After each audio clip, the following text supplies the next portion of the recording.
संत रामपाल जी महाराज एक ऐसे महान संत जिन्होंने अपनी सतभक्ति, तत्व ज्ञान, करुणा और सेवा के बल पर समाज में नई मिसाल कायम की है।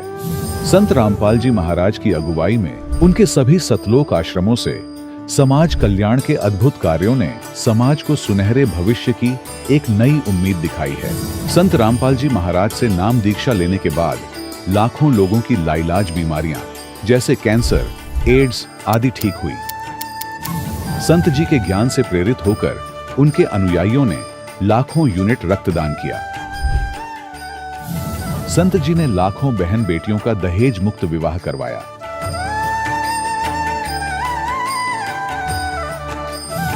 संत जी ने लाखों लोगों का नशा छुड़वाया, करोड़ों उजड़े परिवार बसे।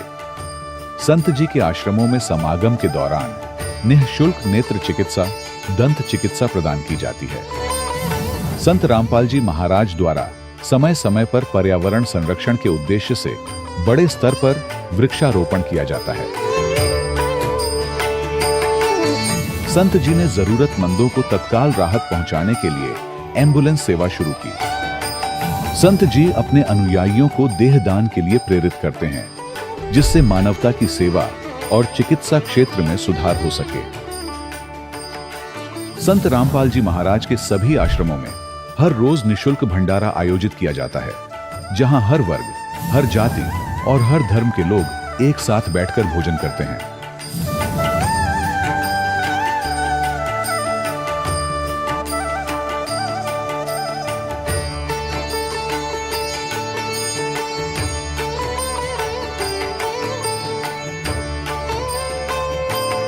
संत रामपाल जी महाराज के आश्रम में हजारों बुजुर्गों को सम्मान और प्यार के साथ जीवन जीने का अवसर मिलता है। उनके खाने, रहने और स्वास्थ्य की पूरी जिम्मेदारी संत रामपाल जी महाराज उठाते हैं। अनाथ बच्चों के लिए संत रामपाल जी महाराज के सभी आश्रम किसी वरदान से कम नहीं। यहाँ उन्हें शिक्षा, संस्कार और भविष्य के लिए बेहतर अवसर प्रदान किए जाते हैं। चाहे बाढ़ हो, भूकंप या महामारी, संत रामपाल जी महाराज और उनके अनुयायी हमेशा ही जरूरतमंदों के लिए सबसे आगे खड़े रहते हैं।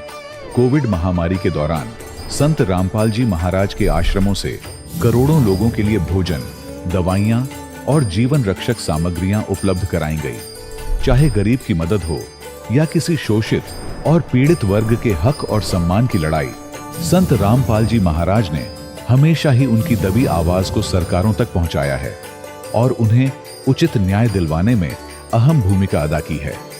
समाज में आध्यात्मिक और सामाजिक मूल्यों के प्रति जागरूकता लाने में संत रामपाल जी महाराज हर कदम पर मानवता के सच्चे सेवक साबित हुए हैं। संत रामपाल जी महाराज का जीवन हमें सिखाता है कि सच्ची सेवा वही है जो निस्वार्थ भाव से की जाए। आइए हम भी इस महान सेवा के कार्य में इस महान संत से जुड़ें और संत रामपाल जी महाराज से नाम दीक्षा लेकर अपने जीवन को धन्य बनाएं।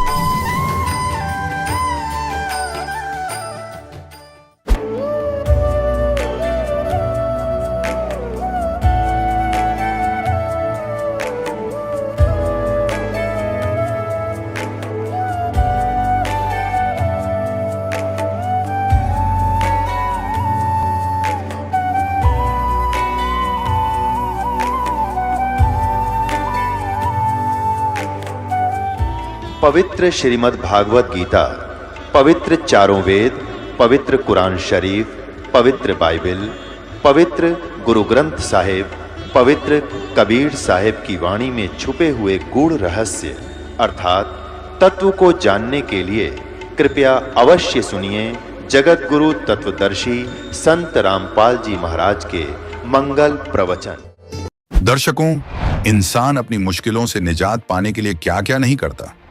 जब मुसीबतें सिर पर हों तब न मजहब देखा जाता है न रिवाज, बस एक उम्मीद, एक आस रहती है कि कहीं से राहत मिल जाए। आज हम आपको एक ऐसी ही शख्सियत कमला पटेल जी से मिलवाने जा रहे हैं, जो छत्तीसगढ़ के बलौदा बाजार की रहने वाली हैं। कमला जी ने अपनी जिंदगी में बहुत परेशानियां देखी, भूत प्रेत की बाधा जो किसी भी पूजा पाठ, मंदिर मस्जिद या दुआ से दूर नहीं हुई। इन्हें सब्जियों से एलर्जी थी और इनकी मां गले के कैंसर से जूझ रही थी। तमाम कोशिशों के बावजूद कहीं राहत नहीं मिली, लेकिन कहते हैं जब हर रास्ता बंद हो जाता है तभी ऊपर वाला अपना दरवाजा खोलता है। ऐसा क्या हुआ जिससे कमला जी की जिंदगी पूरी तरह से बदल गई? आइए सुनते हैं उनकी यह प्रेरणादायक कहानी, उनकी अपनी जुबानी।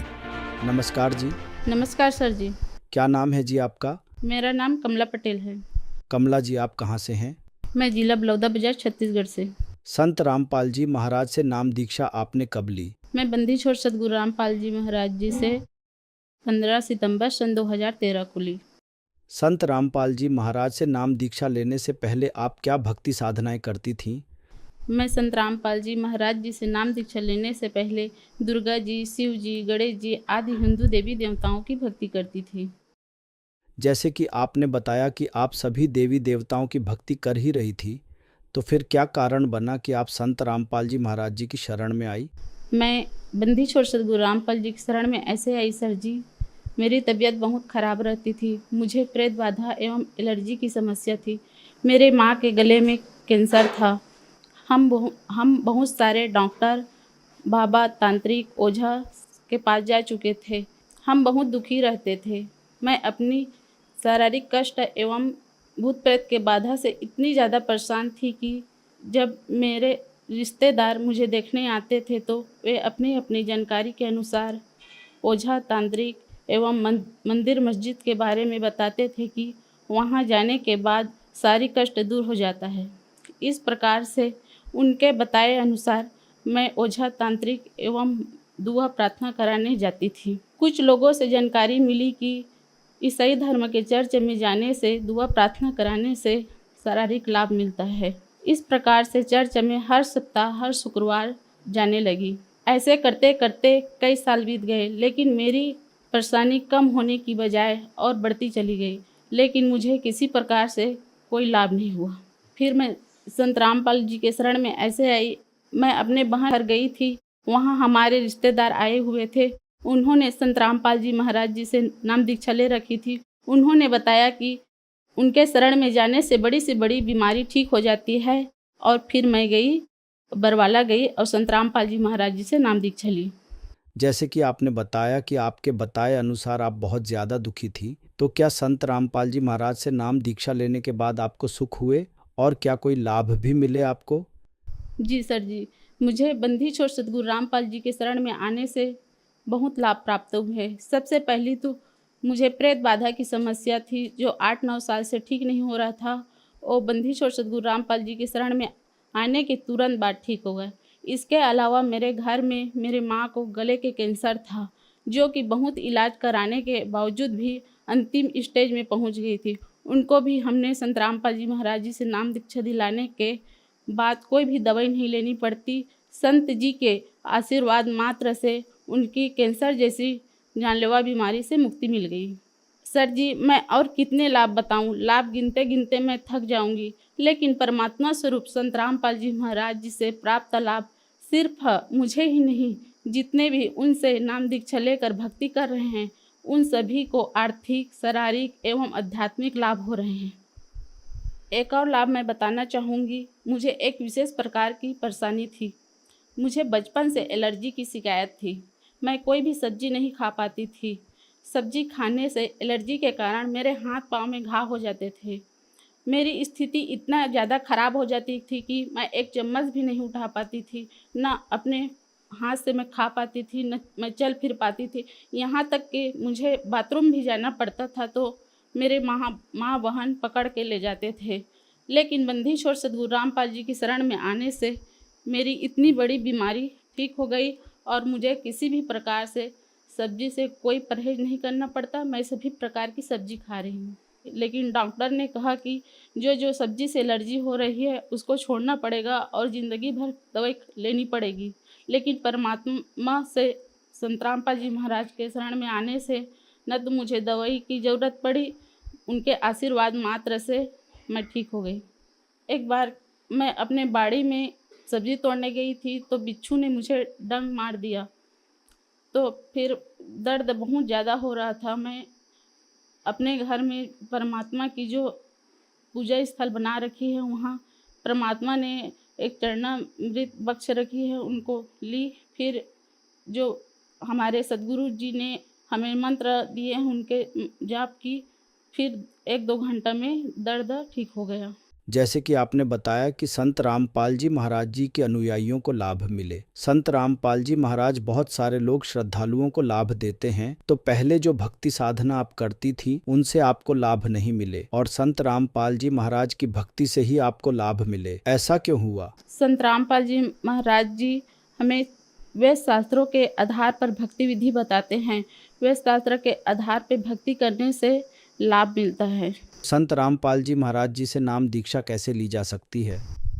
संत रामपाल जी महाराज जी से नाम दीक्षा ऐसे लिए जा सकते हैं, विभिन्न चैनलों पर संत रामपाल जी महाराज जी का सत्संग आते हैं, उनके नीचे पीली पट्टी चलती है, उन पर कॉन्टेक्ट नंबर दिए होते हैं, उन पर कॉन्टेक्ट करके नाम दीक्षा लिए जा सकते हैं। धन्यवाद जी। साहिब जी। दर्शकों, अभी आपने सुने संत रामपाल जी महाराज से दीक्षा प्राप्त करके सुखी हुए भक्त के अनुभव। अब देखिए जगत गुरु तत्वदर्शी संत रामपाल जी महाराज के मंगल प्रवचन। गुरु गोविंद कर जानियो, रहियो शब्द समाए, मिले जब दंडवत बंदगी, नहीं पल पल ध्यान लगावे। गुरु को परमात्मा मानकर चलिएगा और उनके वचन पर पालन करते रहना, उनके द्वारा दिए गए शब्द यानी नाम का सिमरण करते रहना। जब गुरु जी मिले दंडवत बंदगी, नहीं फिर भी उनको 100 बार दिन में याद करें। इस प्रकार आपकी सफलता होगी। अन्यथा जैसे माता गर्भ को रखे यत्न बनाए, ठेस लगे तो छन होए, तेरी ऐसे भक्ति नसावे। ये मुश्किल से दाव लगे आपका। पहले तो ज्ञान समझ मान का कोई नहीं, जल्दी से 100 तो खरपतवार पैदा होंगे, ये कैसे हो गया, वो कैसे हो गया। ये सारी अग्रम अग्रम यो ज्ञान छोड़ नहीं, जब पढ़े गए सुने गए थे एक दिन सेट कर देगा। सारी जो हमारे अंदर जो भरा हुआ था वो अज्ञान, वो धीरे धीरे साफ हो जाएगा, उसमें समय लगता है। और फिर आपको नाम मिल गए, सतनाम मिल गया। तो सार नाम का भी परमात्मा ने आदेश दे रखा, दास को खोल दे पिटारा, खजाना खोल दिया तुम्हारे लिए। जिसके लिए ऋषि महर्षि सिर पटक कर चले गए, शरीर गाल कर चले गए, उनको ये रतन नहीं मिला जो आज आपके ऊपर सहमत धक्के तो खिला रहा परमात्मा आपको। आप कितनी अच्छी आत्मा हो इसका आइडिया आपको नहीं हो सकता, लेकिन इस जोरी को है। लाल की कीमत वो कितना कीमती होता है। परमात्मा आप उन आत्माओं में से हो, गोता मारूं स्वर्ग में, अर्जा बैठू पाताल, कह कबीर ढूंढता फिर अपने हीरे मोती लाल। आपके लिए भटक रहा है। परमात्मा कहते हैं मैं रोए तू सृष्टि को, और ये सृष्टि रोए मोहे, गरीबदास इस योग को। अब समझ नहीं सकता कोई, ये तो भगवान भगवान करते। पर्वत पर्वत में फिरा, कारण अपने राम, राम जैसे संत मिले, जिन सारे सब काम यहां सरेंगे।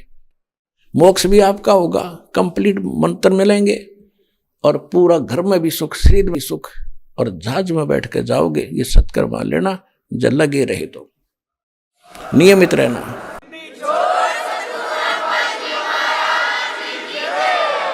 परम पिता परमात्मा पूर्ण ब्रह्म सर्व सृष्टि रचनहार कबीर परमेश्वर जी की असीम रजा से आप सभी पुण्यात्माएं सत्संग सुनने के लिए उपस्थित हुए। सत्संग सुनने को उन्हीं पुण्यात्माओं को मिलता है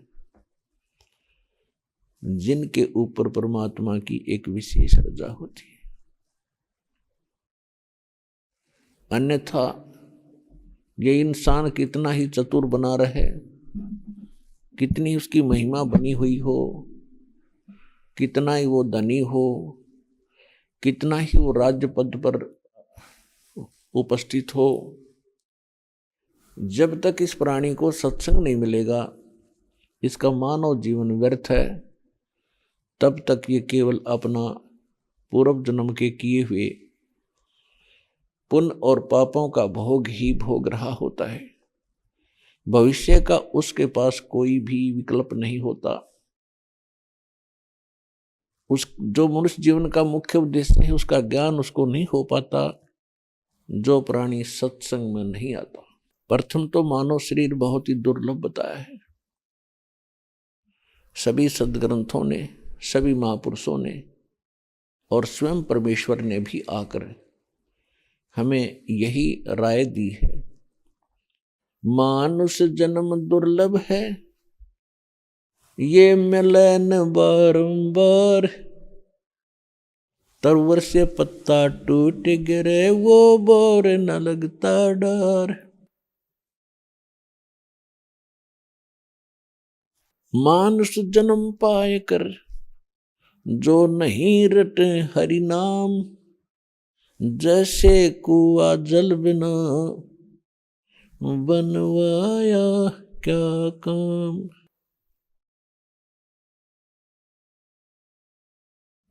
बिन उपदेश अचंभ है, ये क्यों जीवत हैं प्राण, भक्ति बिना कहाँ ठोर है, ये नर नाही पाषाण।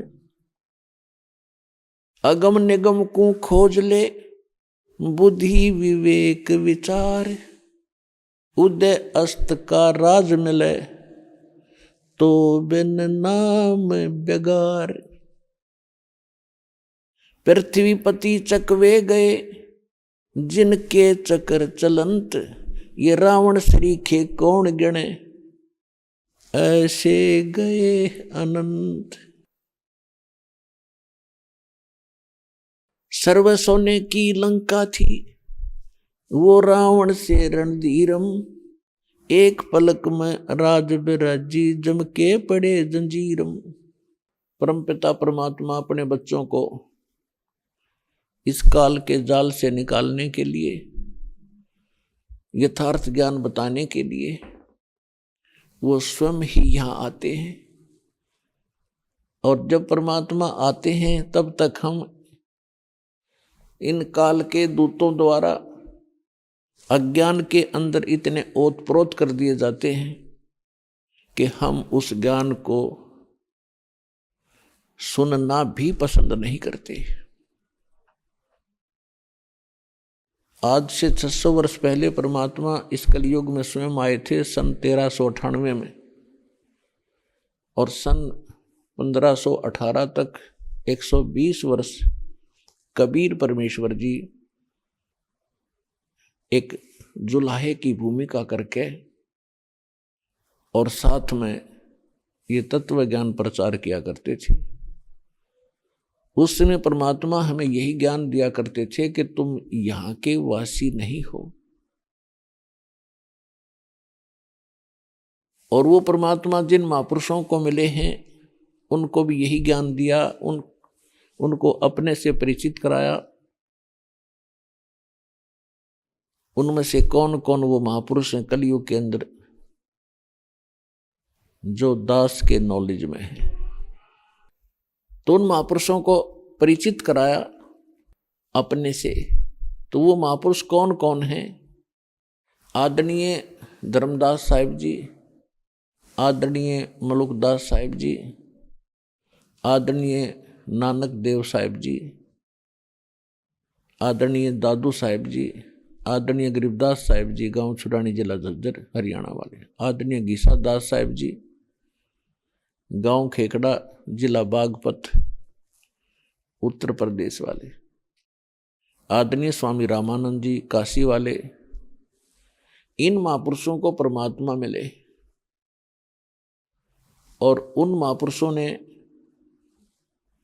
भी परमात्मा से प्राप्त ज्ञान को हमारे को बताने की चेष्टा की, लेकिन हम नहीं समझ सके इसका कारण क्या था।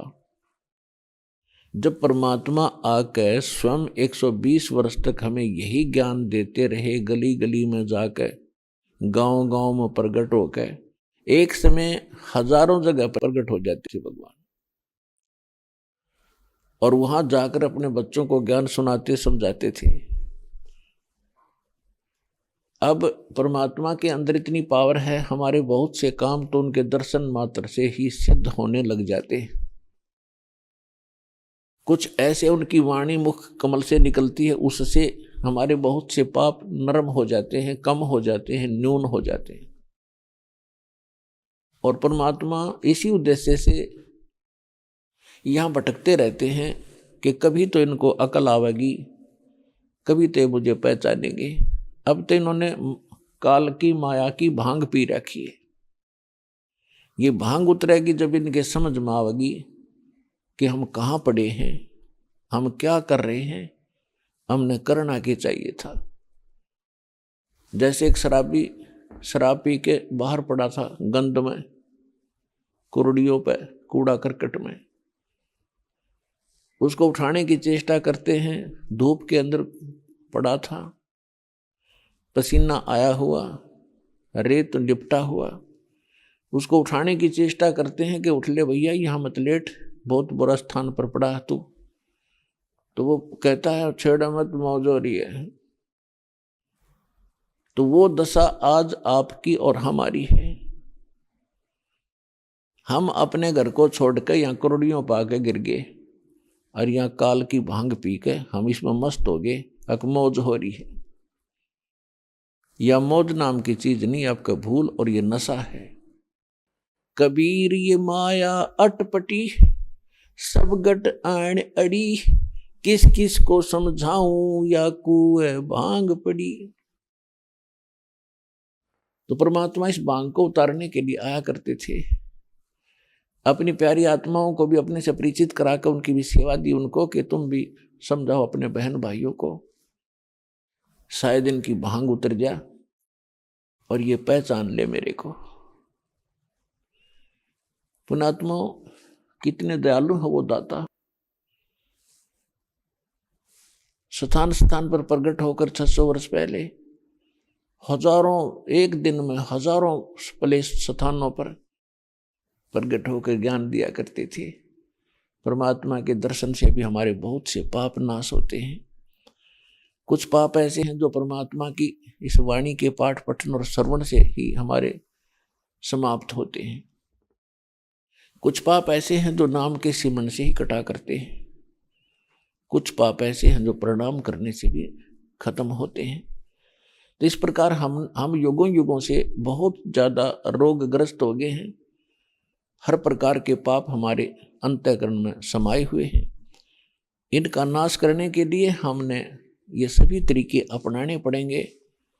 जैसे कोई कपड़ा मैला है, थोड़ा मैला है, या वैसे ही रेत लगा है तो झाड़ देने से भी वो ठीक हो जाता है। थोड़ी बहुत मिट्टी लगी है तो पानी से धो दो, साफ हो जाता है। कुछ अधिक मैला हो गया है तो साबुन प्रयोग करना पड़ेगा, तभी वो उज्जवल होगा। और भी कहीं दाग लगा है तो उसको ड्राई क्लीन ही करानी पड़ेगी।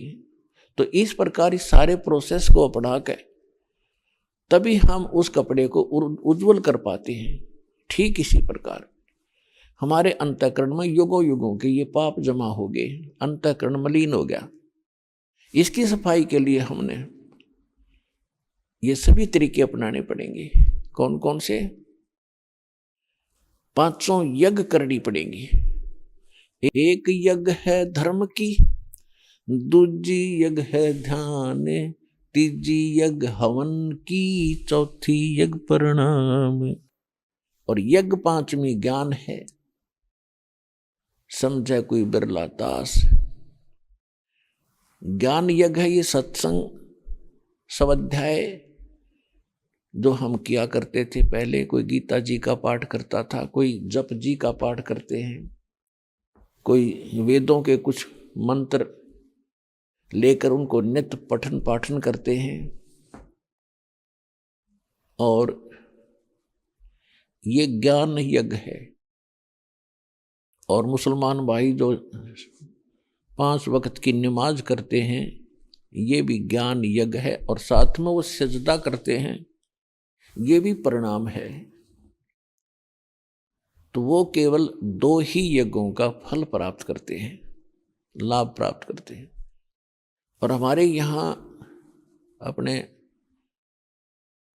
जैसे सिख धर्म के अंदर है, भंडारा करते हैं, गुरु ग्रंथ साहिब जी को प्रणाम करते हैं और जपजी साहिब का पाठ करते हैं या गुरु ग्रंथ साहिब का पाठ करते हैं। ये 3 यज्ञों का लाभ उठाते हैं। और जो मंत्र जाप करते हैं वो मंत्र जब तक हम सही मंत्र नहीं हमें मिलेगा तो अन्य मंत्रों के जाप करने का वो लाभ नहीं होता। और अपने यहाँ जो हिंदू धर्म के अंदर हमारा कोई निश्चित अभी तक कोई ठिकाना नहीं था कि हनुमान जी का मंदिर दिखा, वहां माथा टेक दिया, प्रणाम कर दिए। प्रणाम भी ठिकाने हो, यानी उस इष्ट को हो जो कुछ करण जोगा हो, तब उस पर प्रणाम यज्ञ का फल होता है। तो यहाँ पर जो वेदों के ज्ञाता थे, वेद पढ़ा करते थे, इन्होंने कुछ एक ने, जैसे हमारे घर घर में प्रत्येक का पहले एक जोत जला करती देसी घी की, वो हवन यज्ञ था। और अपना पाठ करते थे गीता जी का, तो वो ज्ञान यज्ञ था। यदि हम कोई अन्य पढ़ते थे, हनुमान चालीसा, गणेश जी की आरती या अन्य, तो वो ज्ञान यज्ञ नहीं था। तो ज्ञान यज्ञ वही होता है जो यथार्थ धर्म ग्रंथों से हम उसका अध्ययन करते हैं, सब अध्याय करते हैं। तो यहां हमने 500 यज्ञ मिलती है। एक यज्ञ है धर्म की, जैसे आप देख रहे हो भंडारा चलता है भगवान का, सदाव्रत दिन रात चल रहा है। और दूसरी यज्ञ हवन की, एक यज्ञ है धर्म की, दूसरी यज्ञ है ध्यान, यानी हम परमात्मा का चिंतन जो करते हैं उसकी याद बनी रहती है, वो हमारा ध्यान यज्ञ है। और तीसरी यज्ञ हवन की, यहाँ आप देखते हो ज्योति यज्ञ जलाई जाती हैं। एक समागम में यहाँ पर लगभग अब के 8 क्विंटल घी का हवन होगा, 800 किलो। तो ये हवन यज्ञ है। पुण्यात्माओं, अभी तक हम भक्ति कर जरूर रहे थे पर रीस करा करते, भक्ति नहीं थी। परमात्मा कहते हैं, जिन हर जैसा सुमरिया ताको तैसा लाभ, ओसा प्यास न भाग ही जब तक दसै न आब।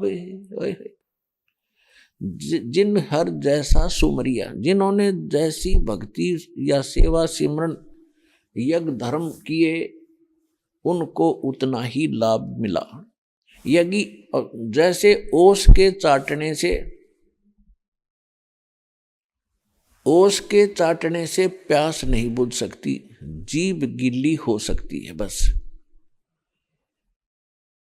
और जब लग दसै नि आब, जब लग गट गट 2-3 गिलास पानी नहीं पी लेगा प्यासा व्यक्ति, ओस चाटने से प्यास नहीं बुझे।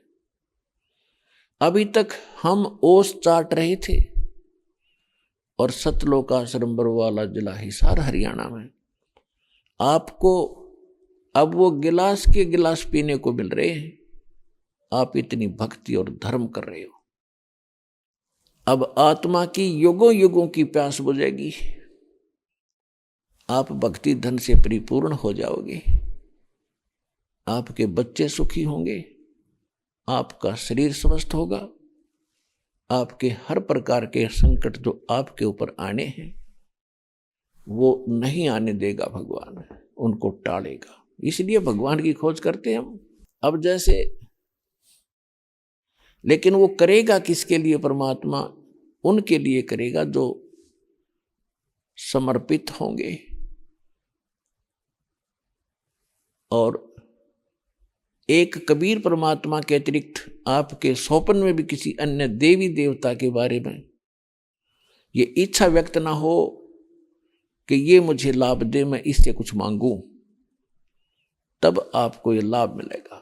आप मंत्र करते हो इन्हीं देवताओं के, ये इनकी पूजा साधना नहीं, इनसे कोई डिमांड नहीं करनी,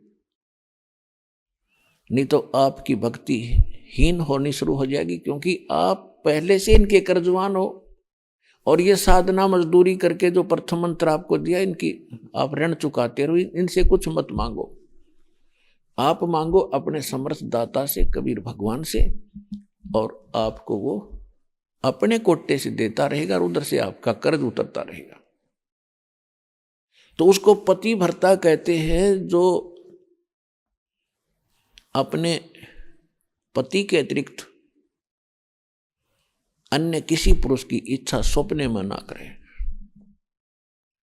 बाकी ये नहीं कि किसी पुरुषों से नफरत करे पतिव्रता, नहीं, आदर सबका करती है, लेकिन जो पति वाली भावना उसकी पति के अतिरिक्त दूसरे में हो ही नहीं सकती, तो उसको पति भर्ता कहते हैं। तो यहां परमात्मा कहते हैं, जब आप जी मेरे प्रति उस पति भर्ता पद पर आ जाओगे, फिर आपके पाप कर्म रूपी कोई कांटा आपको हानि नहीं कर पाओगा। क्या बताते हैं, जैसे पतिव्रता जमी पर जो जो धर है पाँव, समर्थ झाड़ू देत है ना काटा लग जावे। आदरणीय गरीबदास साहिब जी अपने समर्थ परमात्मा कबीर जी की महिमा किस प्रकार सुनाते हैं कि जिस समय आप परमात्मा पर इतने आश्रित हो जाओगे और कबीर भगवान के अतिरिक्त आपको कोई परमात्मा दिखाई नहीं देगा जो आपका संकट निवारण कर दे। वैसे तो सच्चाई भी यही है, लेकिन आपका कद समझ में आवेगी वो उसके लिए कहा है। तो उसके लिए बताते हैं, जैसे पति भर्ता जमी पर जो जो धर है पाँव, यानी वो पुण्यात्मा समर्पित कबीर भगवान पे और सच्चे इस नाम का जाप करते हुए अपने जीवन रूपी सफर में जब वो चलती है, समर्थ कबीर परमात्मा आपके जीवन के सफर में उन सभी कांटों को पहले निकालना, बहारना शुरू कर देता है जो पाप के कारण आपको हानि करने वाले थे, ताकि मेरी प्यारी आत्मा को वो पाप रूपी कांटा कोई हानि ना करते। समर्थ झाड़ू देत है ना कांटा लग जाए। तो यहां इस सतलोक आश्रम बरवाला में आपको वो पांचों यज्ञ प्राप्त होती हैं। एक यज्ञ है धर्म की, आप यहां भंडारा चलता है। पुण्यात्मा पुराने समय में हम सुना करते थे, क्योंकि पहले लोग इतने अपराधी नहीं बने थे जिसे हम आज बन गए। हम शिक्षित हो, अब जैसे दास ने एक प्रसंग और सुना था कि आज तक हम परमात्मा को क्यों नहीं समझ सके, क्यों नहीं पहचान सके, क्योंकि हम अशिक्षित रहे। और अशिक्षित होने के कारण हम उन्हीं लोगों को महत्व देते रहे जो संस्कृत बोला करते, और घनी ज्यादा स्पीड से जो बोल देता तो हम सोचे ये तो भगवान उतर गया, और इसने वेदों को सही जाना, गीता जी को, तो उसकी बात को हमने फाइनल मान लिया कि विद्वान पुरुष है, इन्होंने वेदों और गीता पुराणों को पढ़ा है, ये जो बता रहा सही है।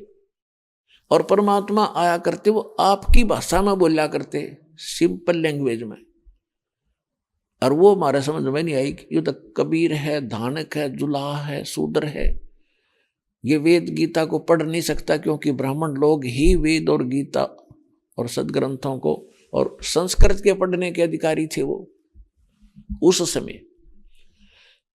तो परमात्मा नहीं चाहता था हमें शिक्षित बनाना। क्यों नहीं चाहते थे? क्योंकि इसमें सबसे ज्यादा दोष है शिक्षा के अंदर।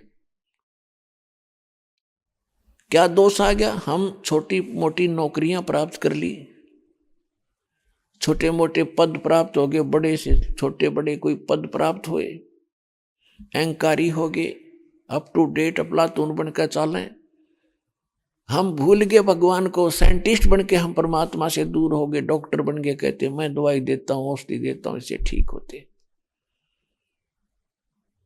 पुण्यात्मा, परमात्मा ने ये विष आपको अब खिलाना अनिवार्य समझा था, नहीं तो पहले भी शिक्षित कर देते, आपको क्या दिक्कत थी।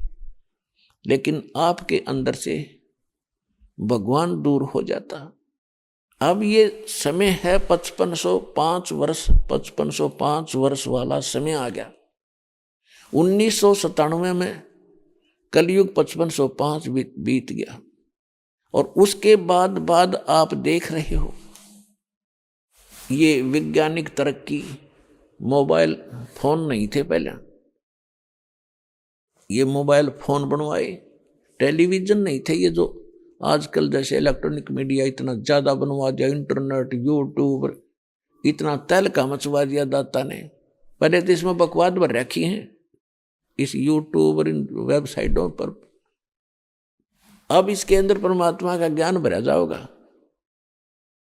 घर बैठे बच्चे उसको पढ़ेंगे, सुनेंगे, समझेंगे और पहचान कर भगवान को भागे आएंगे। यदि पहले परमात्मा शिक्षित कर भी देता तो परमात्मा का जो वचन था कि 5505 वर्ष जब बीतेगा तब मैं अपने ज्ञान को ओपन करूंगा, तब तक मैंने सारा मंत्र सही भी और ये छुपा रखे हैं, क्योंकि तब तक हम घने दुखी नहीं हुए थे। सतयुग त्रेता द्वापर में ये जीव दुखी नहीं होता, और जब तक ये दुखी नहीं होता भगवान नहीं चाहता। फॉर्मलिटी तो आत्मा शुरू से ही करती आ रही है, क्योंकि ये भगवान की अंश है और परमात्मा के बिना यह रह नहीं सकती।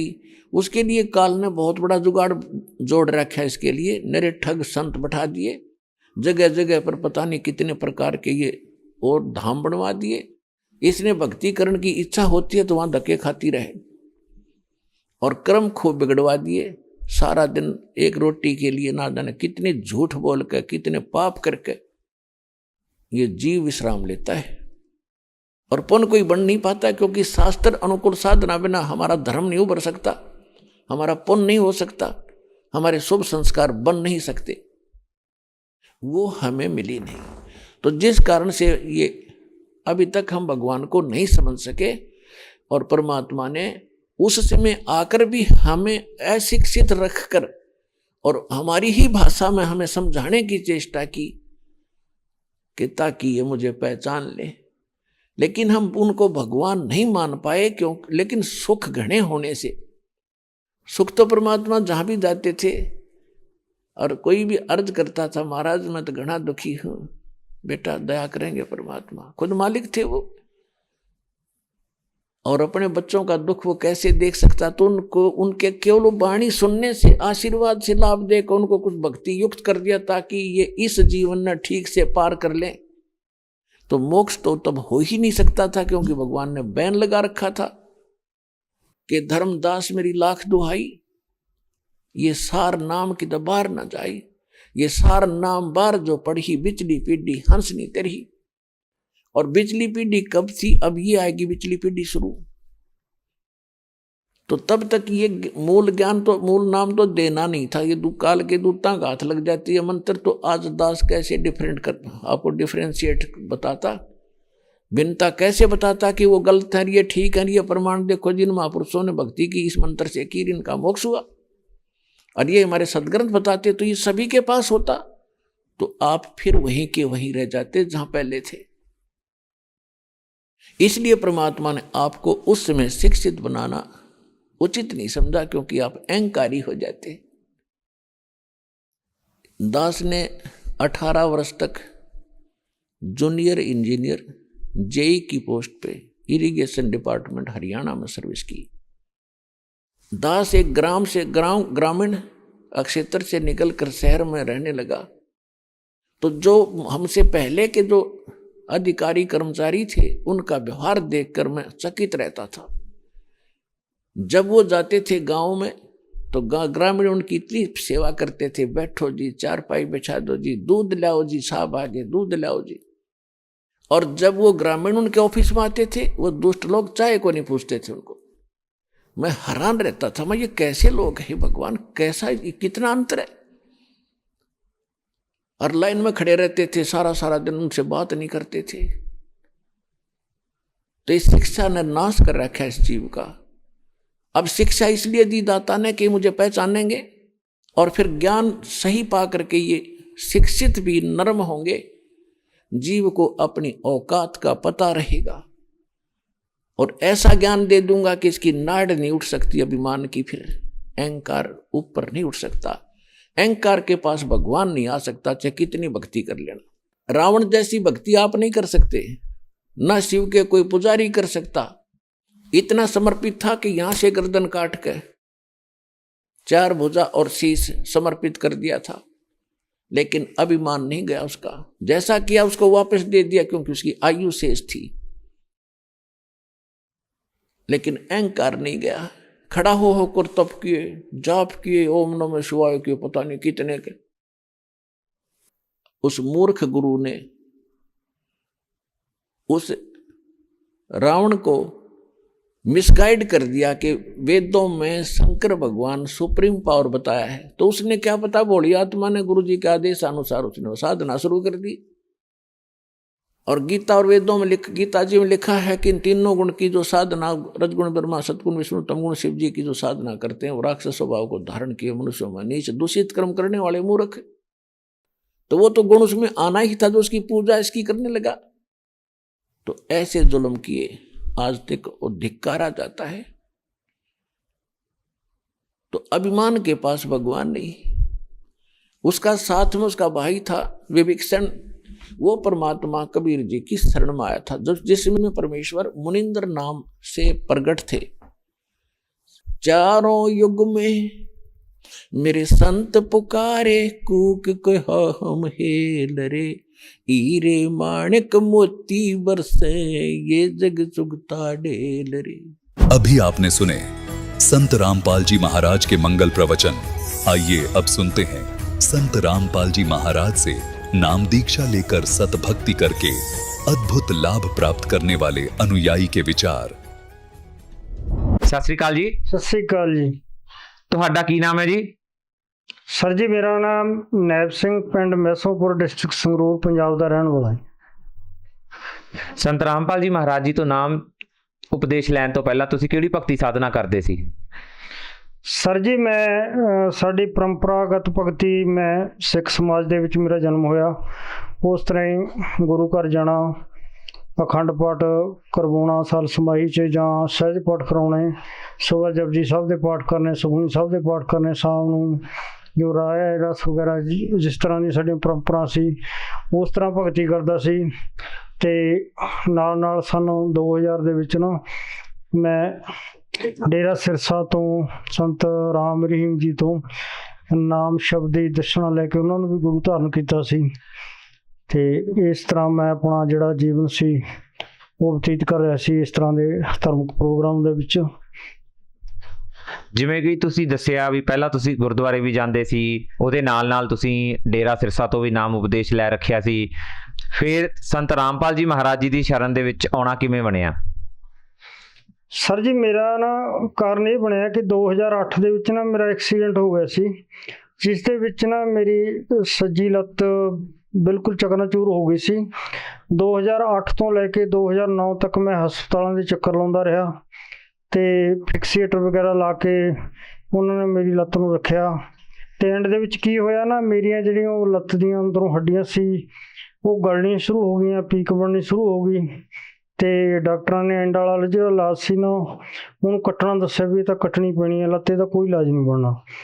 ਅਤੇ ਉਸ ਟਾਈਮ ਫਿਰ ਮੇਰੇ ਮਨ ਦੇ ਵਿੱਚ ਇਹ ਸਾਰੀ ਜਾਗਰਤ ਹੋਈ ਕਿ ਪ੍ਰਮਾਤਮਾ ਕਿਤੇ ਹੋਵੇ ਤਾਂ ਮੇਰਾ ਇਲਾਜ ਹੋਵੇ, ਮੇਰੀ ਲੱਤ ਚੱਲਦੀ ਹੋਵੇ, ਪਰ ਉਹ ਕਿਤੋਂ ਨਾ ਮਿਲਿਆ। ਮੈਂ ਅਖੰਡ ਪਾਠ ਵੀ ਸੁੱਖੇ, ਦੇਗਾਂ ਕਰਾਈਆਂ ਅਤੇ ਸਰਸੇ ਜਿਹੜੇ ਗੁਰੂ ਧਾਰਨ ਕੀਤੇ ਸੀ ਉੱਥੇ ਤੱਕ ਮੈਂ ਆਪਣੀ ਅਰਜ਼ੀ ਲਾਈ ਅਤੇ ਉਹਨਾਂ ਨੇ 2 ਵਾਰੀ ਮੈਨੂੰ ਇੱਕ ਨਾ 300 ਰੁਪਏ ਦੀ ਪੁੜੀ ਜਿਹੀ ਦਵਾਈ ਦੀ ਭੇਜੀ, ਉਹ ਮੈਂ ਖਾਧੀ। ਅਤੇ ਇੱਕ ਵਾਰੀ ਉਹਨਾਂ ਨੇ ਸਾਡੀ ਹੋਰ ਸੰਗਤ ਨੇ ਕੱਦੂ ਲਿਆ, ਉਹਦੇ ਵਿੱਚੋਂ ਨਾ 5000 ਰੁਪਏ ਦਾ ਉਹ ਕੱਦੂ ਆਇਆ ਸੀ, ਉੱਥੋਂ ਉਹਨਾਂ ਨੇ ਲਿਆ। ਇੱਕ ਨਾ ਡੰਡੀ ਜੀ ਕੱਦੂ ਦੀ ਮੇਰੇ ਵਾਸਤੇ ਵੀ ਆਈ ਅਤੇ ਮੈਂ ਵੀ ਉਹਨੂੰ ਖਾਧਾ ਉਸ ਤਰ੍ਹਾਂ ਸਬਜ਼ੀ ਬਣਾ ਕੇ, ਬਈ ਇਸ ਨਾਲ ਹੋ ਸਕਦਾ ਵੀ ਤੇਰਾ ਇਹ ਫਾਇਦਾ ਹੋ ਜੇ। ਪਰ ਉਹ ਗੱਲ ਅਧੂਰੀ ਰਹੀ।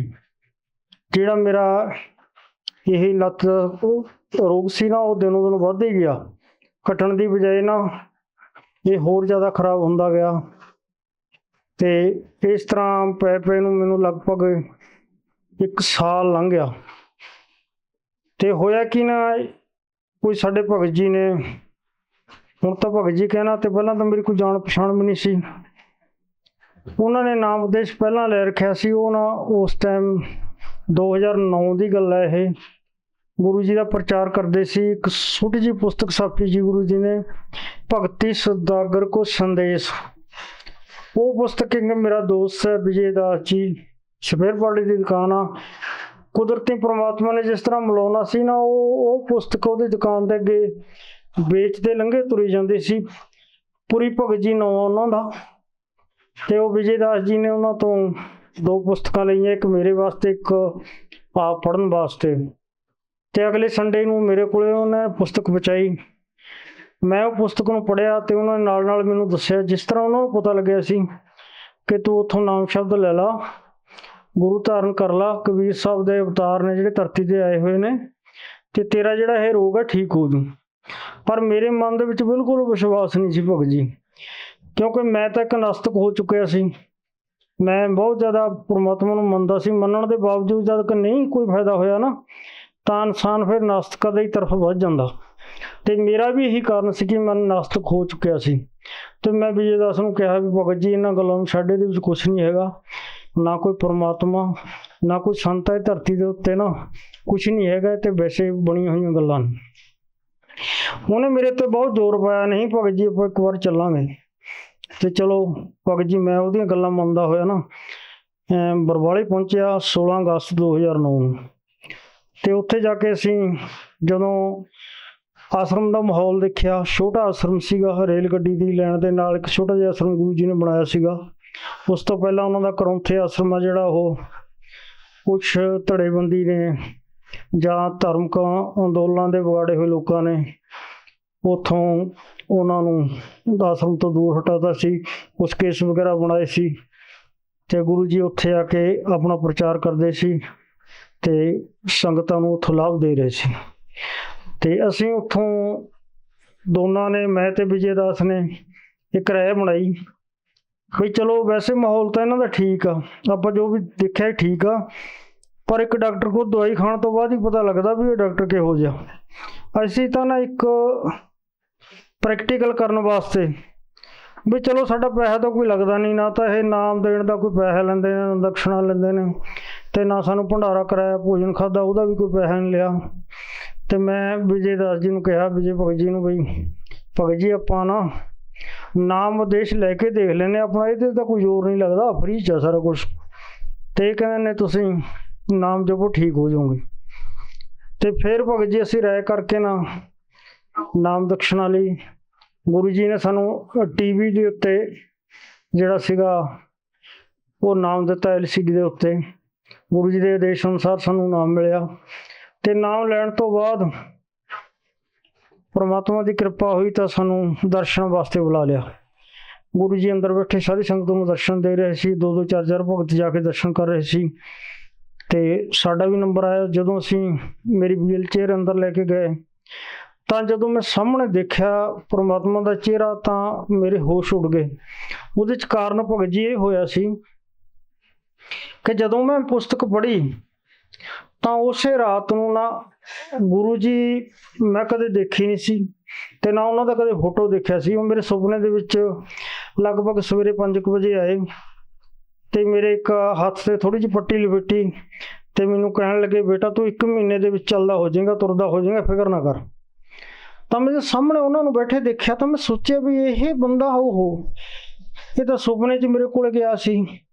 ਤੇ ਜਦੋਂ ਮੈਂ ਗੁਰੂ ਜੀ ਦੇ ਚਰਨਾਂ 'ਚ ਗਿਆ, ਮੱਥਾ ਟੇਕਿਆ ਤਾਂ ਮੈਂ ਡੰਡੌਤ ਪ੍ਰਣਾਮ ਤਾਂ ਬੈਠ ਕੇ ਕਰਨੀ ਸੀਗੀ, ਤਾਂ ਖੜੇ ਖੜੇ ਨੇ ਪਰਮਾਤਮਾ ਦੇ ਚਰਨਾਂ ਨੂੰ ਹੱਥ ਲਾਇਆ ਤਾਂ ਪਰਮਾਤਮਾ ਨੇ ਉਹੀ ਮੈਨੂੰ ਫੇਰ ਭਾਸ਼ਣ ਕੀਤਾ ਵੀ ਬੇਟਾ ਤੂੰ 1 ਮਹੀਨੇ 'ਚ ਚੱਲਦਾ ਹੋ ਜਾਏਗਾ। ਤਾਂ ਮੈਂ ਵਾਪਸ ਉਹ ਗੱਲ ਪੁੱਛੀ ਕਿ ਗੁਰੂ ਜੀ ਕੁਛ ਦਿਨ ਪਹਿਲਾਂ ਤੁਸੀਂ ਇਹ ਤਾਂ ਗੱਲ ਮੈਨੂੰ ਸੁਪਨੇ ਦੇ ਵਿੱਚ ਕਹੇ ਸੀ। ਤਾਂ ਗੁਰੂ ਜੀ ਨੇ ਕਿਹਾ, ਬੇਟਾ ਉਹ ਕਬੀਰ ਸਾਹਿਬ ਨੇ ਆਪਣੀ ਲੀਲਾ ਕਰਦੇ ਨੇ, ਮੈਂ ਤਾਂ ਨਹੀਂ ਆਸ਼ਰਮ ਤੋਂ ਬਾਹਰ ਗਿਆ। ਠੀਕ ਆ, ਉਹ ਭਗਤਾਂ ਨੂੰ ਇਸ ਤਰ੍ਹਾਂ ਆਪਣਾ ਸੰਦੇਸ਼ ਪਹੁੰਚਾਉਂਦੇ ਨੇ। ਇਸੇ ਤਰ੍ਹਾਂ ਹੀ ਮੇਰੀ ਭਗਤਮਤੀ ਨਾਲ ਹੋਇਆ, ਉਹਨਾਂ ਨੂੰ ਕਬੀਰ ਸਾਹਿਬ ਦੇ ਰੂਪ ਦੇ ਵਿੱਚ ਦਰਸ਼ਨ ਉਸੇ ਦਿਨ ਦਿੱਤੇ ਤੇ ਦੋਨਾਂ ਨੂੰ ਸਾਨੂੰ ਇੱਕੋ ਟਾਈਮ ਦਰਸ਼ਨ ਦਿੱਤੇ।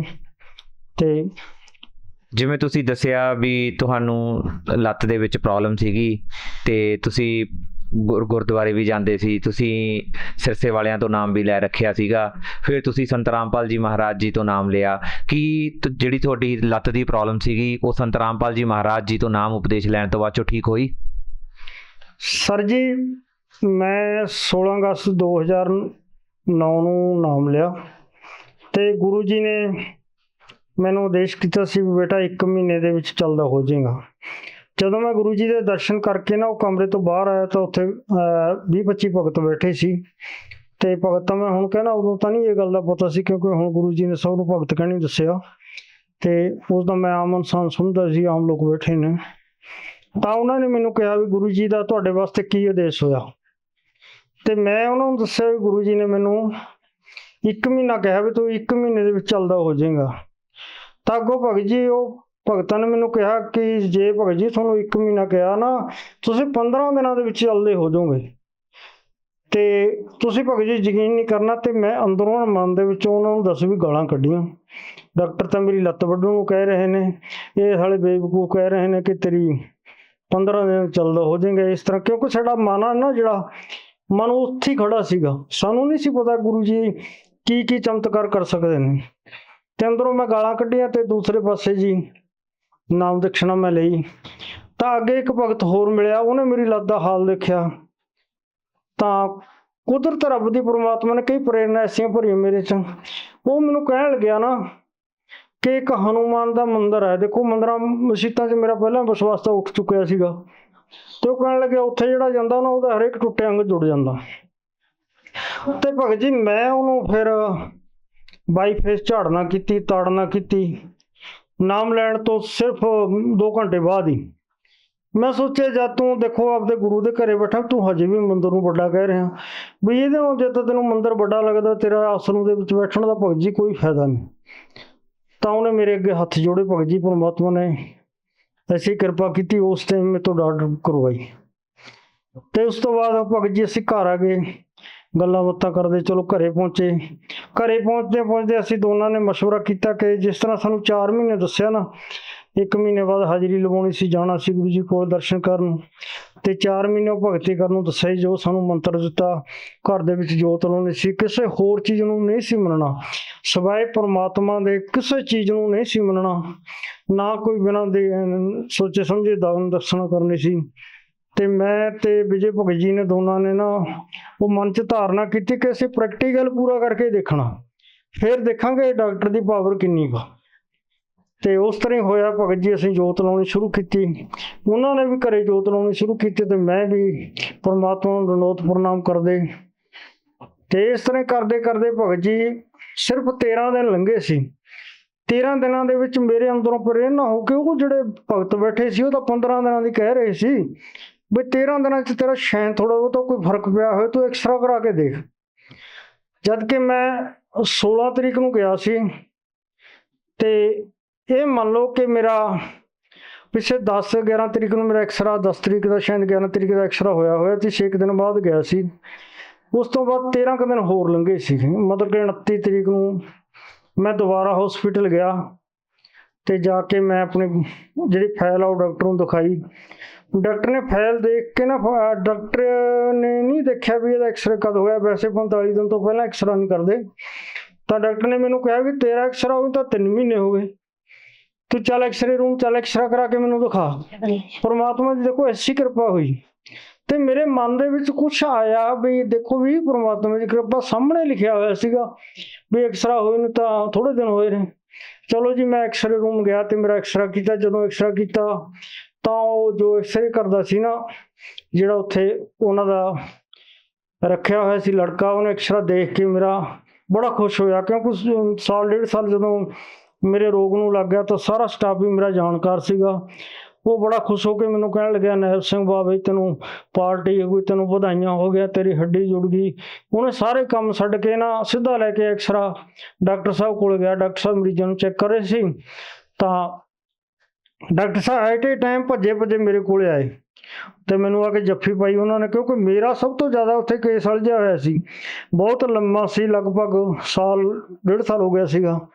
ਤਾਂ ਡਾਕਟਰ ਸਾਹਿਬ ਨੇ ਮੈਨੂੰ ਜੱਫੀ ਪਾਈ ਤੇ ਕਿਹਾ ਵੀ ਨੈਬ ਸਿੰਘ ਪਾਰਟੀ ਹੋ ਗਈ ਬਈ, ਤੇਰੇ ਤੇ ਹੱਡੀ ਬਿਲਕੁਲ ਇੰਨੀ ਜੁੜ ਚੁੱਕੀ ਆ ਵੀ ਤੂੰ ਅੱਜ ਹੀ ਇਹ ਤੇ ਪੂਰਾ ਵਜਨ ਦੇ ਸਕਦਾ, ਤੈਨੂੰ ਕਿਸੇ ਦੀ ਜ਼ਰੂਰਤ ਨਹੀਂ, ਫਿਕਸੀਏਟਰ ਤੇਰਾ 2-4 ਦਿਨਾਂ 'ਚ ਅਸੀਂ ਕੱਢ ਦਾਂਗੇ, ਤੂੰ ਪੂਰਾ ਵਜਨ ਦੇ ਕੇ ਚੱਲ। ਤਾਂ ਭਗਤ ਜੀ ਉਸ ਟਾਈਮ ਨਾ ਮੇਰਾ ਬਹੁਤ ਜ਼ਿਆਦਾ ਰੋਣ ਆਇਆ ਕਿ ਪ੍ਰਮਾਤਮਾ ਤੂੰ ਕਿੱਥੇ ਬੈਠਾ ਤੇ ਅਸੀਂ ਤੈਨੂੰ ਕਿੱਥੇ ਭਾਲਦੇ ਫਿਰਦੇ ਹਾਂ। ਇਸ ਤਰ੍ਹਾਂ ਭਗਤ ਜੀ ਘਰ ਦੇ ਵਿੱਚ ਫਿਰ ਤਾਂ ਅਨੇਕਾਂ ਲਾਭ ਹੋਏ। ਉਸ ਤੋਂ ਬਾਅਦ ਤਾਂ ਪ੍ਰਮਾਤਮਾ ਨੇ ਅਸੀਂ ਦਇਆ ਕਰੀ ਕਿ ਲਾਭਾਂ ਦੀ ਝੜੀ ਹੀ ਲਾਤੀ। ਹੁਣ ਲਾਭ ਗਣਾਉਂਦੇ ਜੀ ਅਸੀਂ ਕਿੰਨੇ ਗਣਾ ਦਾਂਗੇ, ਇਹ ਤਾਂ ਬਹੁਤ ਟਾਈਮ ਲੱਗ ਜਾਊਗਾ, ਕਿਉਂਕਿ ਸਾਨੂੰ ਤਾਂ ਪਲ ਪਲ ਦੇ ਵਿੱਚ ਲਾਭ ਹੋ ਰਹੇ ਨੇ। ਸੰਤ ਰਾਮਪਾਲ ਜੀ ਮਹਾਰਾਜ ਜੀ ਦੀ ਸ਼ਰਨ ਦੇ ਵਿੱਚ ਆਉਣ ਤੋਂ ਬਾਅਦ 'ਚ ਤੁਹਾਨੂੰ ਕੀ ਲਾਭ ਪ੍ਰਾਪਤ ਹੋਏ? ਪਰਮਾਤਮਾ ਨੇ ਸਾਨੂੰ ਬਹੁਤ ਲਾਭ ਦਿੱਤੇ ਜੀ। 2012 ਦੇ ਵਿੱਚ ਮੇਰੇ ਪਾਥਰੀਆਂ ਹੋ ਗਈਆਂ ਸੀ ਜੀ। ਮੈਨੂੰ ਇੰਨਾ ਡਾਕਟਰਾਂ ਨੇ ਡਰਾਤਾ, ਕਹਿੰਦੇ ਤੁਹਾਡਾ ਆਪਰੇਸ਼ਨ ਹੋਊਗਾ। ਮੈਂ ਇਹਨਾਂ ਨੂੰ ਕਿਹਾ ਵੀ ਮੈਂ ਆਪਰੇਸ਼ਨ ਨਹੀਂ ਕਰਾਉਣਾ, ਕੇਰਾ ਮੈਨੂੰ ਬਰਵਾਲੇ ਭੇਜ ਦਿਓ, ਉਦੋਂ ਬਾਅਦ ਜੋ ਕੁਛ ਹੋਊਗਾ ਪਰਮਾਤਮਾ ਦੀ ਦਇਆ, ਜਿਵੇਂ ਵੀ ਪਰਮਾਤਮਾ ਕਹਿਣਗੇ ਮੈਂ ਉਵੇਂ ਕਰੂੰਗੀ। ਚਲੋ ਜੀ, ਉਹਨਾਂ ਨੇ ਮੈਨੂੰ ਜਦੋਂ ਗੁਰੂ ਜੀ ਨੇ ਆਸ਼ੀਰਵਾਦ ਦਿੱਤਾ, ਮੈਂ ਗੁਰੂ ਜੀ ਲਵੇ ਇਹੀ ਪ੍ਰਾਰਥਨਾ ਲਾਈ ਪਰਮਾਤਮਾ ਮੇਰੇ ਪਾਥਰੀਆਂ ਨੇ। ਉਹ ਕਹਿੰਦੇ ਬੇਟਾ ਠੀਕ ਹੈ ਤੇ ਪਰਮਾਤਮਾ ਦਇਆ ਕਰਨਗੇ। ਪਰਮਾਤਮਾ ਨੇ ਇੰਨੀ ਦਇਆ ਕਰੀ, ਮੇਰੀਆਂ ਸਾਰੀਆਂ ਪਾਥਰੀਆਂ ਪੁਥਰੀਆਂ ਦਰਦ ਦੁਰਦ ਮੇਰੇ ਕਿਤੇ ਨਹੀਂ, ਹੁਣ ਮੁੜ ਕੇ ਕਿਤੇ ਨਹੀਂ ਹੋਇਆ ਭਗਤ ਜੀ। ਪਰਮਾਤਮਾ ਲਾਭ ਇੰਨੇ ਦੇ ਰਹੇ ਨੇ। ਮੇਰੀ ਲੱਤ ਭਗਤ ਜੀ ਅਜੇ ਵੀ ਸੁਣਨਾ, ਇੱਕ ਲੱਤ 'ਚ ਇੰਨਾ ਨੁਕਸ ਪੈ ਗਿਆ ਸੀ, ਡਾਕਟਰਾਂ ਨੇ ਮੈਨੂੰ ਬਹੁਤ ਡਰਾਤਾ ਸੀ, ਪਰ ਪਰਮਾਤਮਾ ਦੀ ਦਇਆ ਨਾਲ ਅੱਜ ਅਸੀਂ ਸਾਰੇ ਕੰਮ ਕਰਦੇ ਹਾਂ, ਸਾਨੂੰ ਕੋਈ ਦਿੱਕਤ ਨਹੀਂ। ਇਹ ਤੋਂ ਇਲਾਵਾ ਜੀ ਮੇਰੇ ਘਰ ਆਏ ਦੀ ਲੱਤ ਟੁੱਟ ਗਈ ਸੀ, ਇਹਨਾਂ ਦੀ ਲੱਤ 3-4 ਵਾਰ ਟੁੱਟੀ ਹੈ। ਚੌਥੀ ਵਾਰ ਦੇਖੋ ਜਮੀ ਚੂਰਾ ਹੋ ਗਿਆ ਸੀ। ਕੋਈ ਵੀ ਡਾਕਟਰ ਨੂੰ ਆਏ ਨਹੀਂ ਕਹਿੰਦੇ ਸੀ ਵੀ ਇਹ ਠੀਕ ਹੋ ਜੂ। ਸਾਲ ਭਰ ਮੰਜੇ 'ਚ ਬੈਠੇ ਰਹੇ। ਜਦੋਂ ਇਹਨਾਂ ਨੂੰ ਬੁੱਕ ਮਿਲੀ, ਇਹਨਾਂ ਨੇ ਨਾਮਦਾਨ ਲਿਆ ਗੁਰੂ ਜੀ ਤੋਂ, ਗੁਰੂ ਜੀ ਲਵੇ ਗਏ, ਗੁਰੂ ਜੀ ਨੇ ਆਸ਼ੀਰਵਾਦ ਦਿੱਤਾ। ਮੇਰੇ ਘਰ ਆ ਦੀ ਲੱਤ ਕੱਟਣ ਵਾਸਤੇ ਡਾਕਟਰ ਨੇ 1 ਮਹੀਨਾ ਦਿੱਤਾ ਸੀ ਜੀ। ਉਦੋਂ ਬਾਅਦ ਪਰਮਾਤਮਾ ਨੇ ਇੰਨੀ ਦਇਆ ਕਰੀ, ਪਰਮਾਤਮਾ ਨੇ 1 ਮਹੀਨਾ ਕਹਿੰਦੇ ਵੀ 1 ਮਹੀਨੇ 'ਚ ਠੀਕ ਹੋ ਜਾਓਗੇ, ਆਸ਼ੀਰਵਾਦ ਦਿੱਤਾ ਗੁਰੂ ਜੀ ਨੇ। ਪਰਮਾਤਮਾ ਦੀ ਇੰਨੀ ਕਿਰਪਾ ਹੋਈ। 13 ਦਿਨਾਂ ਬਾਅਦ ਡਾਕਟਰ ਨੇ ਕਹਿਤਾ ਸੀ ਵੀ ਲੱਤ ਇੰਨੀ ਜੁੜ ਗਈ। ਉਹ ਕਹਿੰਦੇ ਵੀ ਜਿਹੜੀ ਤੈਂ ਦਵਾਈ ਖਾਧੀ ਸਾਨੂੰ ਉਹ ਦਵਾਈ ਦੱਸ, ਅਸੀਂ ਤਾਂ ਸਾਰਿਆਂ ਨੂੰ ਵੰਡਾਂਗੇ। ਵੀ ਇਹ ਕਹਿੰਦੇ ਵੀ ਡਾਕਟਰ ਸਾਹਿਬ ਤੁਸੀਂ ਜਿਹੜੀ ਮੈਂ ਦਵਾਈ ਖਾ ਲਈ ਤੁਸੀਂ ਨਹੀਂ ਖਾ ਸਕਦੇ, ਇਹ ਦਵਾਈ ਮੈਂ ਹੀ ਖਾ ਸਕਦਾ। ਪਰਮਾਤਮਾ ਨੂੰ ਅੱਜ ਕੱਲ੍ਹ ਤੁਹਾਨੂੰ ਪਤਾ ਹੀ ਹੈ, ਜਿੰਨਾ ਵੱਡੀ ਕੋਈ ਪੋਸਟ 'ਚ ਹੋਊਗਾ ਉਹ ਕਦੇ ਨਹੀਂ ਯਾਦ ਕਰਦਾ। ਇਸ ਤੋਂ ਇਲਾਵਾ ਵੀ ਤੁਹਾਨੂੰ ਕੋਈ ਲਾਭ ਪ੍ਰਾਪਤ ਹੋਏ? ਹਾਂਜੀ, ਸਾਨੂੰ ਬਹੁਤ ਸਾਰੇ ਲਾਭ ਹੋਏ। ਪਰਮਾਤਮਾ ਨੇ ਇੰਨੇ ਲਾਭ ਦਿੱਤੇ ਜੀ, ਜੇ ਅਸੀਂ ਗਿਣਾਉਣ ਲੱਗ ਜਾਈਏ ਸਾਰਾ ਦਿਨ ਤੇ ਸਾਰੀ ਰਾਤ ਲੰਘ ਜੂ, ਪਰ ਸਾਡੇ ਲਾਭ ਨਹੀਂ ਹੋਣੇ ਜੀ। ਉਦੋਂ ਬਾਅਦ ਪਰਮਾਤਮਾ ਨੇ ਇੰਨੀ ਦਇਆ ਕਰੀ, ਅਸੀਂ ਘਰ ਬਣਾਇਆ। ਸਾਨੂੰ ਨਹੀਂ ਪਤਾ ਲੱਗਿਆ ਪਰਮਾਤਮਾ ਨੇ ਕਿਹੜੇ ਹਿਸਾਬ ਨਾਲ ਸਾਡਾ ਘਰ ਬਣਵਾਤਾ। ਤੇ ਉਦੋਂ ਬਾਅਦ ਸਾਡੇ ਲੜਕੇ ਨੇ ਜਾਣਾ ਸੀ, ਸਾਡਾ ਬੱਚਾ ਜੀ ਇੰਗਲੈਂਡ ਗਿਆ। ਤੇ ਸਾਨੂੰ ਬਹੁਤ ਐਂ ਸੋਚਦੀ ਨਾ ਵੀ ਬੱਚਾ ਕਿਤੇ, ਅੱਜ ਕੱਲ੍ਹ ਤੁਹਾਨੂੰ ਪਤਾ ਹੀ ਹੈ ਵੀ ਇੰਗਲੈਂਡ ਦੇ ਵਿੱਚ ਕੀ ਕੁਛ ਚੱਲ ਰਿਹਾ ਬਾਹਰਲੇ ਦੇਸ਼ਾਂ 'ਚ, ਪਰ ਪਰਮਾਤਮਾ ਨੇ ਇੰਨੀ ਦਇਆ ਕਰਤੀ। ਇੰਗਲੈਂਡ ਦੇ ਵਿੱਚ, ਲੰਡਨ ਦੇ ਵਿੱਚ ਵੀ ਉਹਨਾਂ ਨੂੰ ਨਾਮਦਾਨ ਸੈਂਟਰ ਖੁੱਲ੍ਹ ਗਿਆ ਤੇ ਪਰਮਾਤਮਾ ਦੀ ਦਇਆ ਬਹੁਤ ਜ਼ਿਆਦਾ ਹੋਈ। ਤੇ ਬੱਚਾ ਉੱਥੇ ਜਾਂਦਾ, ਸਾਰਾ ਕੁਛ ਦੇਖਦੇ ਨੇ ਤੇ ਪਰਮਾਤਮਾ ਦੀ ਇੰਨੀ ਦਇਆ ਬਹੁਤ ਹੋ ਗਈ। ਤੇ ਉਦੋਂ ਬਾਅਦ ਸਾਰਾ ਅਸੀਂ ਨੇ ਕਦੇ ਵੀ ਇੱਕ ਦਿਨ ਵੀ ਕਿਸੇ ਨੂੰ ਆਏ ਨਹੀਂ ਕਿਹਾ ਵੀ ਸਾਡੇ ਬੱਚੇ ਵਾਸਤੇ ਕਾਸੇ ਚੀਜ਼ ਦੀ ਲੋੜ ਹੈ। ਪਰਮਾਤਮਾ ਨੇ ਪਤਾ ਨਹੀਂ ਕਿੱਥੋਂ ਪੂਰੀ ਕਰਤੀ।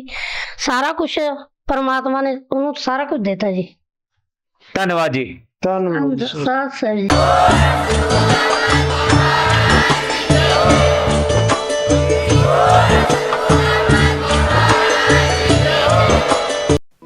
आप सुन रहे थे जगत गुरु तत्वदर्शी संत रामपाल जी महाराज के मंगल प्रवचन। अधिक जानकारी के लिए संपर्क करें।